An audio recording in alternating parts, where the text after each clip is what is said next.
Hi everyone, welcome to today's Business English Lesson 2. النهارده هنتكلم عن الانترفيوز ومقابلات العمل.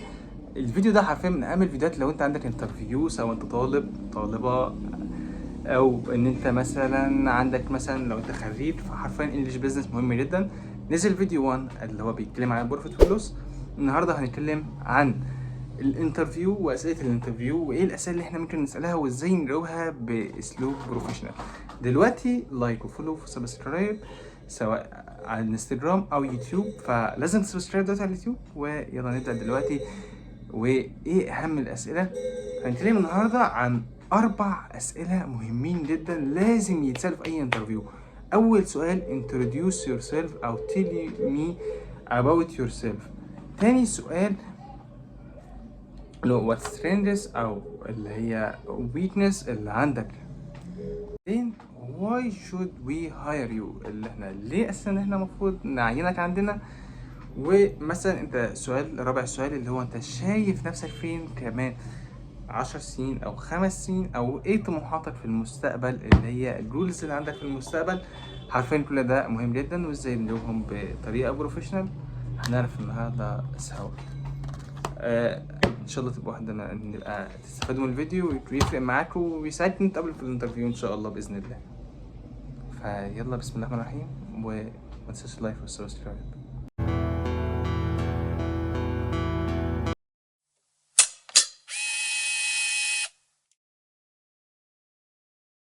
اول واهم سؤال دايما بيتسال tell me about yourself او introduce yourself.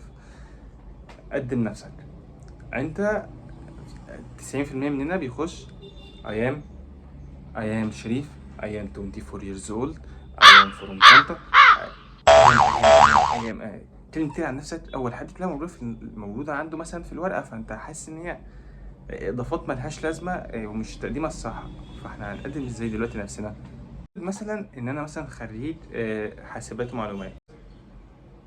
I am a computer science graduate with a strong background in web development. I have built several freelance projects. I am interested solving real world problems using codes. هنا انا قلت له ايه؟ انا قلت له ان انا خريج من حاسبات ومعلومات. انا عندي خبره كبيره جدا حوالين الويب ديفلوبمنت وتطوير الويب. انا نفذت مشاريع كتير جدا لخدمات فريلانس حره، عمل حر. انا بحاول احل المشاكل الموجوده عندنا في المجتمع والمشاكل اللي احنا بنقابلها عن طريق الكودينج. طب دلوقتي تاني واهم، فانت يعني انت بقى تقيس دي على اساس مثلا انت مثلا هتقول له مثلا I am business graduate. انت مثلا خريج بيزنس، انت مثلا اشتغلت مثلا مثلا في مكتب محاسبة. انت مثلا عندك رحت مثلا اشتغلت، او مش مثلا اشتغلت في شركة، نزلت تطوع، عملت اي حاجة، فانت هتقولها له بالانجليزي. لكن ما تروحش تقول له اسمك وعمرك، هو اكيد يعني هو عارف الحاجات دي، لان اكيد يعني انت يعني هو رايح يعمل انترفيو مع حد واكيد عارف اسمه، فهو اكيد مش يعمل له يعني انترفيو من غير ما يعرف اسمه. تاني سؤال واهم سؤال why should we hire you؟ احنا ليه نعينك اصلا عندنا؟ طب انا اجاوبها ازاي؟ دي غالبا الاجابه هتكون موحده بنسبه كبيره جدا. I believe I am the right fit for this position because I have experience in customer service and I handle pressure well. I am always ready to grow and to learn. او تقول مثلا، او مثلا ناخدها على طول احسن ان انت تقولها I handle pressure well, I am always ready to learn and grow. بس وتحط بس تغير customer service، بتحطها بالمجال اللي انت راح تقدم عليه الشغل فيه او المكان اللي انت مهتم بيه. سؤال ومن اهم الاسئله جدا what are your strengths and weakness؟ ايه عوامل القوه اللي عندك وعوامل الضعف اللي عندك؟ لازم هتقول ان انت في عندك عوامل قوه وهتقول عوامل ضعف. اكيد مش كلها عوامل قوه، لازم اي حد عنده نقطه ضعف.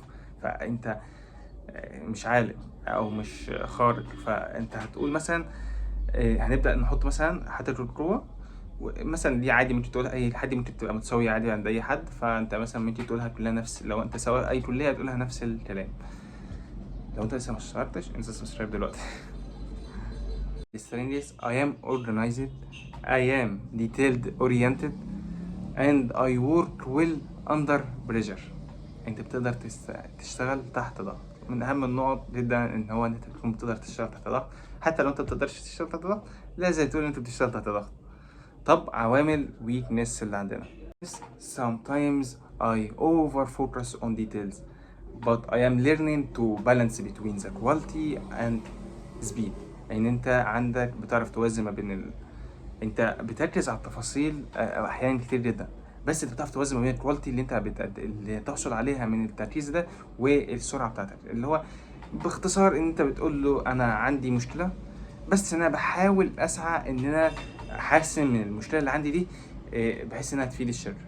فاللي هو انت عندك عيب وبتحاول. من اشهر الاسئله اللي عندنا في اي انترفيو لازم هتتسال السؤال ده: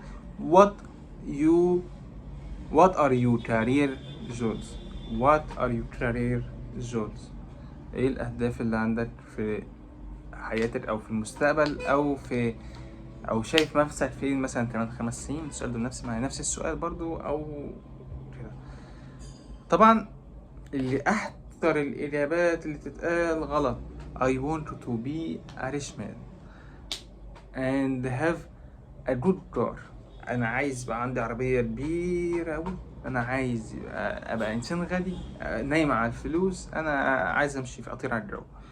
طبعا غلط. طب انا اقول له ازاي لما يجي يسالني مثلا السؤال ده اللي بتتقسم لحاجتين: اولا ان شورت تيرم واللونج تيرم، على المدى البعيد وعلى المدى القصير.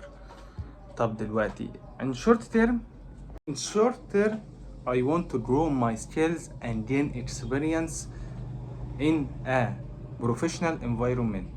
I want to grow my skills and gain experience in a professional environment. اللي هو انا عايز اطور السكيلز بتاعتي، عايز ان انا اشتغل واجمع خبره من مكان بيئه عمل احترافيه، اللي هو انتوا بتشكر يعني في الشركه، تمدح في الشركه بتاعتهم يعني. طب بالنسبه ان لونج تيرم فاحنا هنقول aim to take a leadership role and to contribute the success of the company. ان انت عايز تكون شريك في النجاح بتاع الكومباني وانت تكون عايز تتعين في منصب اداري فيها. فتعالى بقى نشوف بقى تفاصيل اكتر. انت خليك واقعي جدا، اتكلم عن التطور المهني وانت تطور مهاراتك على الشورت تيرم، لان وانك بتحب ان انت تشتغل وتتعلم ده على مستوى الشورت تيرم. لكن بان احنا بقى نيجي نروح على اللونج تيرم فانت بتكون عايز تبقى في منصب كويس اللي انت تفيد بيه الشركه وتساهم في نجاح الشركه فيه. اربط اهدافك بالشركه اللي انت رايح تقدم عليها الانترفيو. ما تقولش انك رايح ناوي تسيب الشركه، انا ليه اخد معاكم شهر مثلا اكسبيرينس ولا سنه اكسبيرينس وانا هسيبكم على طول يعني. اربط اهدافك دايما ونجاحك بالشركه اللي انت موجود رايح تقدم لها فيها، بحيث ان انت تبين لهم انت انا معاكم دايما. ترى اصلا هم اصلا ليه بيسالوني السؤال ده اصلا؟ يعني هم ليه اصلا عايزين نسال بيسالوني السؤال ده؟ اولا هو عايز يعرف ايه الخطط اللي في دماغك. هل انت ناوي تسيبهم وتمشي ولا انت ناوي تكمل معاهم على طول؟ انت عايز تفيد الشركه فعلا ان انت في دماغك ان انت عايز تشتغل وتقدم حاجه للشركه فعلا، ولا اللي هو انت جاي انا جاي اشوف انتوا بتعملوا ايه وجاي اخد خبره منكم ولا اي حاجه وخلاص وسلام. مثلا هنفترض مثلا نعمل سيناريوهات، مثلا لو انت في بيزنس، لو انت مثلا جرافيك ديزاينر او انت سوفت وير ديفلوبمنت.